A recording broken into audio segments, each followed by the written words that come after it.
Bonjour tout le monde et bienvenue dans cette nouvelle vidéo. Aujourd'hui on va parler des Demoiselles de Rochefort. Et oui, je me suis enfin décidé à aller la voir. Il y avait vraiment deux pièces qui sont jouées depuis un moment sur Paris, Chicago et les Demoiselles de Rochefort, que j'ai mis 1000 ans à aller voir. Et ben c'est enfin fait. Et aujourd'hui on va enfin parler du coup des Demoiselles de Rochefort. Il était temps parce que bientôt ça va être remplacé par Dansons sous la pluie. Et ça aurait été vachement dommage de rater ce truc là, mine de rien. Parce que pour le coup les Demoiselles de Rochefort, si je connaissais de nom, j'avais jamais vu l'œuvre originale, hein, voilà, comme je l'ai dit dans ma vidéo sur Top Hat, tous les grands classiques, je découvre complètement. Ce sera pareil pour Dansons sous la pluie, Chantons sous la pluie. Enfin, tout ça pour dire que je vais pas me cultiver entre temps, je vais rester inculte jusqu'à ce que ce soit joué au Lido et je vais complètement découvrir au Lido, comme c'était le cas pour Top Hat, et bah comme c'est le cas ici pour les Demoiselles de Rochefort. Alors pour résumer très grossièrement l'histoire, c'est l'histoire de deux sœurs jumelles qui habitent à Rochefort et qui vont vivre leur vie. Je le vends très mal comme ça, mais voilà, on va les suivre tout au long de leur vie, il va se passer des trucs, on va suivre aussi la vie d'autres personnages qui sont liés à elles, voilà, des amis, des amants, leur mère, et on va voir comme ça comment tout ce petit monde est lié et va finir par se retrouver ou non à la fin. Un truc assez fun, assez chouette, assez dynamique, et donc ouais, j'ai mis vraiment un moment à aller la voir, et en sortant du Lido, je me suis dit mais purée, qu'est-ce que j'ai attendu, pourquoi j'ai mis autant de temps, parce que spoiler, je vais pas y aller par quatre chemins. Ah bah c'était vachement bien, mais une chose à la fois parce que tout n'était pas parfait. On va commencer par les décors, tout ce qui est mise en scène, tout ça. C'était un peu différent de tous les derniers spectacles que j'avais vus là-bas,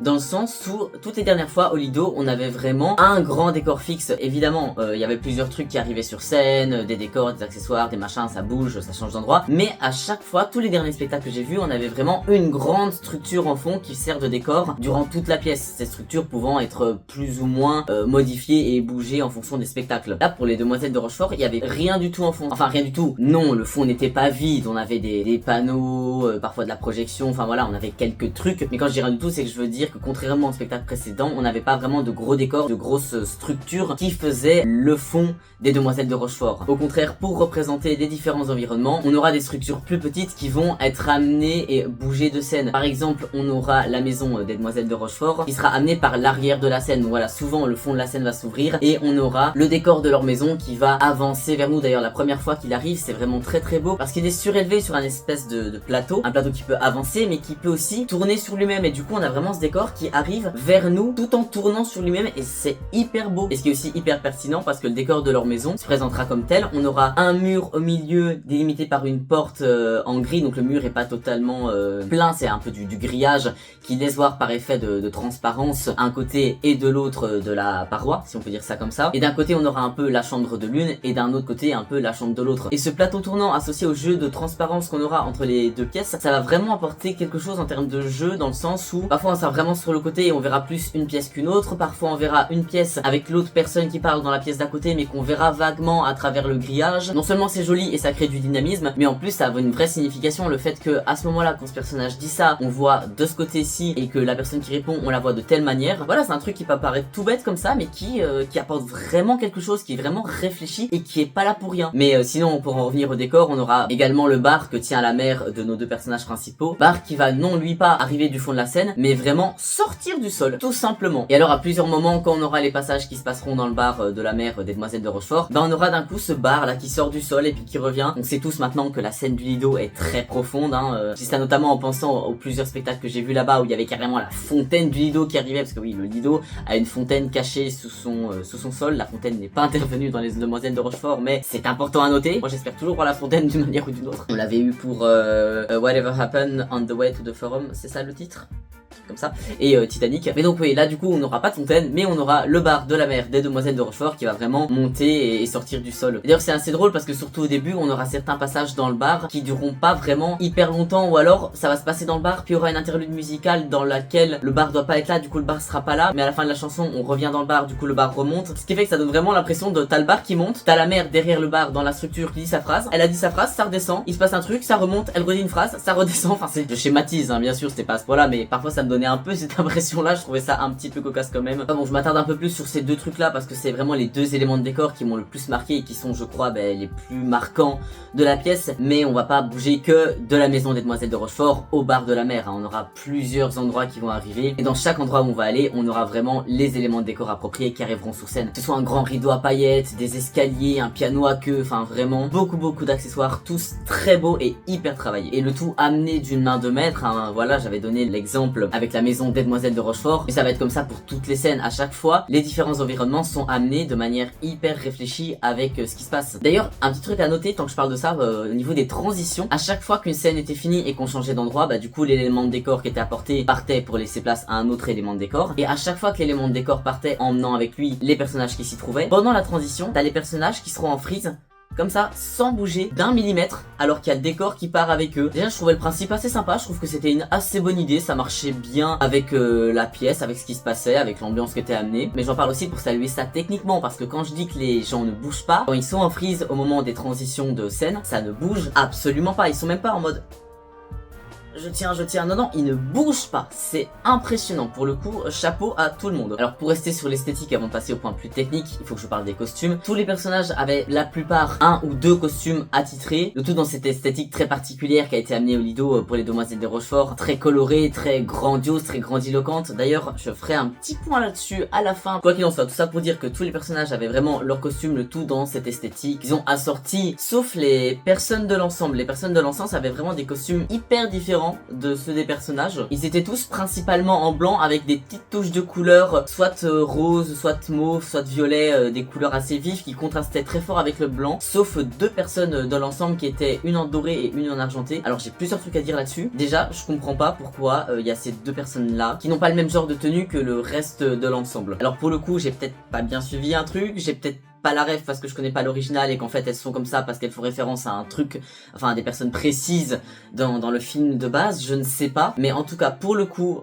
en voyant la pièce une première fois, j'ai pas compris pourquoi elles étaient habillées différemment. Et c'est vrai, elles vont un peu se démarquer des personnes de l'ensemble dans le sens où parfois elles vont arriver et dire des petites répliques par-ci par-là, mais tout ce qu'elles disent n'est pas vraiment pertinent. Désolé, hein. Alors vraiment je dis pas ça méchamment, mais quand elles disent des trucs, ça n'apporte rien à l'histoire. Elles arrivent, elles disent un truc un peu random en mode ouh là là, ce mec était beau, et puis elles s'en vont. Je schématise, mais c'était un peu l'impression que ça m'a laissé, et du coup j'ai pas trop compris qui elles représentaient au final, parce que leurs costumes étaient pas les mêmes que ceux de l'ensemble, mais à chaque fois qu'elles intervenaient, ça n'apportait rien à l'histoire. J'ai l'impression que c'était rajouter un truc pour rajouter un truc, que ça fait référence peut-être à un truc du film et qui se sont dit ok, c'est dans le film donc on va le mettre dans la pièce, mais que ça a pas apporté grand chose au final. Donc voilà, pour le coup, my bad, j'avais probablement pas la ref, mais j'ai pas trouvé ça hyper pertinent. Et sinon pour le reste de l'ensemble, j'aimais pas leurs costumes. Voilà, tout simplement. C'est peut-être juste mes goûts perso, mais je les ai pas trouvés très beaux en eux-mêmes. Enfin voilà, c'est un truc blanc avec des couleurs vives, un peu, peut-être pas kitsch, mais voilà, le rose fluo avec le truc blanc, ça allait pas trop dans le reste de l'esthétique. Enfin, j'ai pas compris pourquoi ils étaient habillés comme ça. Je trouve que pour l'ensemble, ils auraient pu trouver d'autres tenues. Enfin, j'ai pas compris pourquoi il y a eu cette direction artistique là. Je l'ai pas trouvé assorti au reste. Donc ouais, pas fan des costumes de l'ensemble, mais sinon le reste des costumes était très beau. Sinon maintenant en termes techniques, alors ça jouait bien. Déjà, je trouve que ça jouait bien.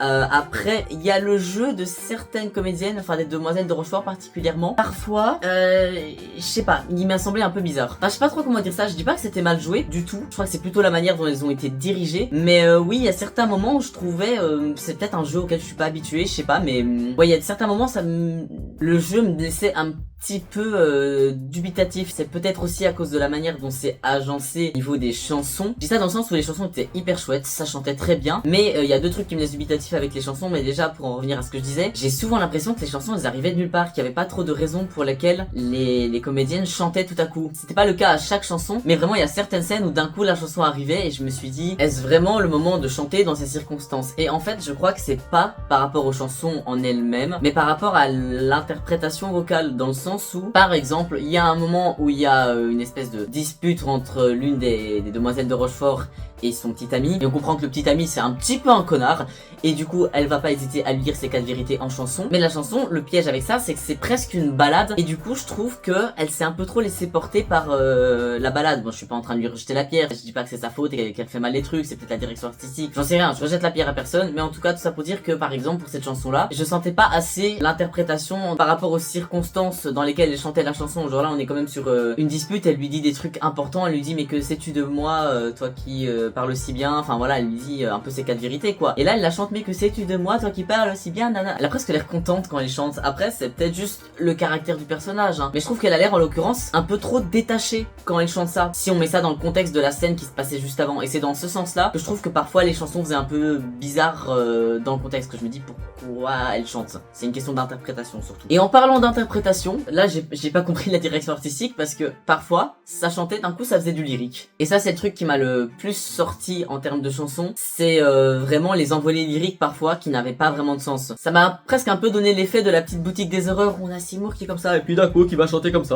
Bah là c'était un peu le même principe dans le sens où on est très ancré dans la réalité. On n'est pas sur un truc, on n'est pas sur une opérette quoi. Mais d'un coup, alors que par exemple on va voir les deux sœurs qui se parlent normalement, comme deux sœurs se parlent de trucs concrets, de leur vie, de problèmes qu'elles ont, et du coup elles vont se mettre à chanter vu que c'est une comédie musicale. Mais alors qu'elles se parlaient normalement, d'un coup elles vont chanter de manière très lyrique. Et c'est aussi en ce sens-là que je trouve que les chansons fit pas trop avec ce qui se passe. Surtout que c'est vraiment le type de chanson où dans les paroles ça raconte des trucs concrets, ça raconte des discussions. Du coup c'est bizarre que d'un coup elles chantent de manière lyrique. Heureusement ce sera pas le cas avec toutes les chansons, mais du coup je trouve ça même bizarre que parfois elles chantent comme ci, parfois elles chantent comme ça. Et il n'y a pas de raison spécialement ni dans ce qui se passe, dans la mise en scène ou quoi, qui font que parfois elles chantent un peu lyrique et parfois pas. Genre vraiment ça arrive un peu comme un cheveu sur la soupe, et parfois même elles changent de registre vocal dans la même chanson. Parfois on aura vraiment des phrases où tu sais pas pourquoi tel mot dans la phrase il va être dit en chantant de manière très lyrique, et puis le mot d'après elle va repartir dans un registre plus familier, plus conventionnel, plus naturel. Enfin voilà, c'était bien chanté tout ce que tu veux, hein, mais pour le coup la direction artistique des chants de manière générale m'a parfois sur certaines chansons laissé un peu dubitatif. Et sinon au niveau des danses, globalement ça dansait très bien, hein, mais je suis désolé, ils étaient pas toujours ensemble. Et ça je trouve ça quand même un peu cocasse, hein, parce que c'est ce que j'ai entendu, à prendre avec des pincettes. Mais ce qu'il faut savoir c'est que si les comédiens principaux des Demoiselles de Rochefort sont français pour la plupart, l'ensemble n'est pas un ensemble français. Pourquoi ? Parce que il se dirait que au Lido particulièrement, les étrangers en termes de technique ont plus de savoir-faire que les français. Est-ce vrai ou pas? Sur quoi est-ce fondé? Je ne sais pas, je ne vais pas me mettre dans ce débat, je n'ai pas mon mot à dire là-dessus. Mais voilà, c'est vrai que c'est un petit peu cocasse que pour les Demoiselles de Rochefort, une histoire française qui se passe en France, on est un ensemble qui n'est même pas français pour, à ce qui paraît, ces raisons-là. Et bah au final, tout ça pour que l'ensemble ne soit pas ensemble. C'est quand même ballot. Bon, vraiment, j'exagère, hein, j'exagère. Là, on a l'impression que je dis qu'ils étaient pas du tout ensemble et tout, c'est pas du tout le cas. Je remets pas du tout en cause leur talent ou leur savoir-faire, vraiment, l'ensemble était super. Mais ce serait mentir de dire qu'ils étaient tout le temps nickel. Par exemple, il y a eu un moment où il y avait des claquettes, j'étais très content de voir des claquettes, mais ils étaient pas tous hyper ensemble. Et surtout pour les claquettes, où quand t'es pas ensemble, bah du coup, ça se voit pas juste, ça s'entend vraiment hyper fort. Et c'est des petits détails, hein, si on regarde dans la globalité, ils étaient ensemble, mais si on fait gaffe, il y avait des petits moments où les frappes étaient pas pile au même moment chez tout le monde. Vous allez dire que je chipote, hein, mais quand t'es claquettiste professionnel, en tout cas quand t'es juste danseur professionnel de manière générale, c'est le genre de truc où, bah, tu vois tout le monde est ensemble, t'es en mode waouh, ils sont hyper synchro. Beaucoup de spectacles que j'ai vus, que ce soit pour des claquettes ou pour n'importe quelle autre danse, les danseurs étaient hyper synchro. Il n'y en avait pas un qui était une milliseconde en retard des autres, et là il y avait des petits moments où c'était un petit peu le cas quand même. Après voilà, attention, c'était un très beau spectacle et il y avait vraiment un très haut niveau, et je suis pas du tout en train de dire que c'était systématique, mais il faut quand même le noter, il y avait un ou deux tableaux où parfois techniquement c'était pas impeccable. Et si pour les danses globalement, bah ça se voyait pas encore trop, pour le chant, en tout cas pour une chanson en particulier, la première chanson du marin qui va chercher sa dulcinée et voilà, qui parle un peu de son rêve d'amour, d'une fille qu'il aurait vue, enfin voilà, un truc un petit peu romantique, et donc il est là tout seul sur scène et on va avoir tous des chœurs qui vont dire des trucs en fond, et là ils étaient pas ensemble. J'ose espérer que c'était un accident qui est malencontreusement arrivé pour cette chanson là le jour où moi j'y étais, mais les chœurs on entendait vraiment que les voix étaient pas ensemble. Et autant pour le passage claquette, c'était peut-être un peu du chipotage que je me suis permis de faire parce que bon, prendre un ensemble pas français parce qu'ils font soi-disant mieux que les français alors qu'ils sont pas totalement ensemble, voilà. Mais autant là pour le chant, là c'est pas du chipotage. En tout cas, pour les chœurs de cette chanson-ci, on entendait que les mots n'étaient pas ensemble tout le temps quoi.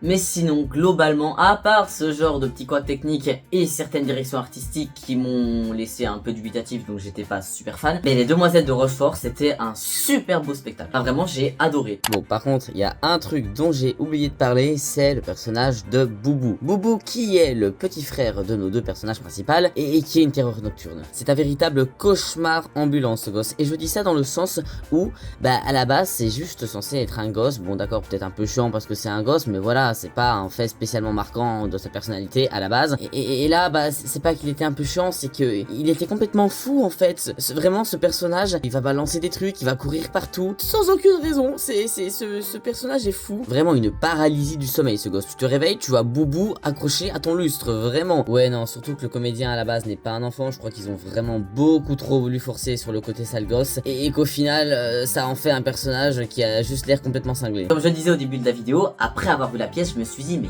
qu'est-ce que j'ai attendu, bon sang, qu'est-ce que j'ai fait pendant tout ce temps, c'était incroyable. Enfin, vraiment, c'était un super beau spectacle, l'histoire était super bien racontée, la fin, j'ai adoré la manière dont la fin a été mise en scène. J'entre pas trop dans les détails pour ne pas spoil, mais j'ai adoré comment la fin a été mise en scène, la manière dont ça s'arrête, c'était parfait. Vraiment, je crois pouvoir dire que c'était presque un coup de cœur cette pièce. Malgré tout ça, il y a encore une dernière chose dont je dois parler, le truc sur lequel j'ai dit que je reviendrai à la fin, l'esthétique globale, l'ambiance globale de la pièce. On n'était pas du tout sur quelque chose d'intimiste ou de simple.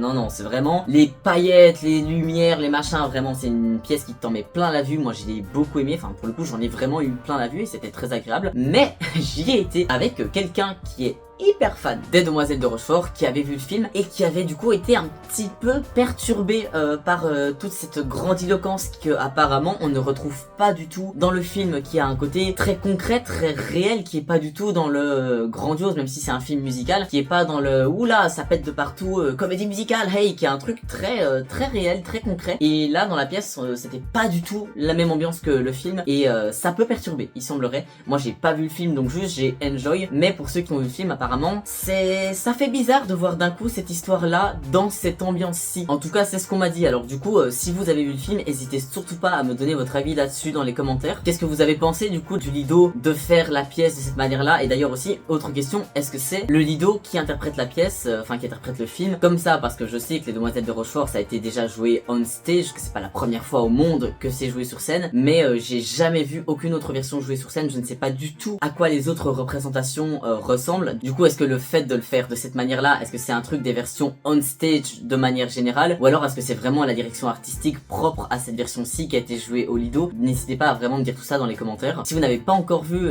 avant que ce soit plus joué, parce que bientôt on a Chantons sous la pluie qui arrive, n'hésitez surtout pas à aller la voir vraiment. Quoi qu'il en soit, voilà, c'était ma découverte des Demoiselles de Rochefort, très belle découverte pour le coup. J'espère que la vidéo vous aura plu. Quant à moi je vous souhaite une bonne journée, une bonne soirée, et je vous dis à la prochaine. Spoiler, la prochaine on va parler de Chicago.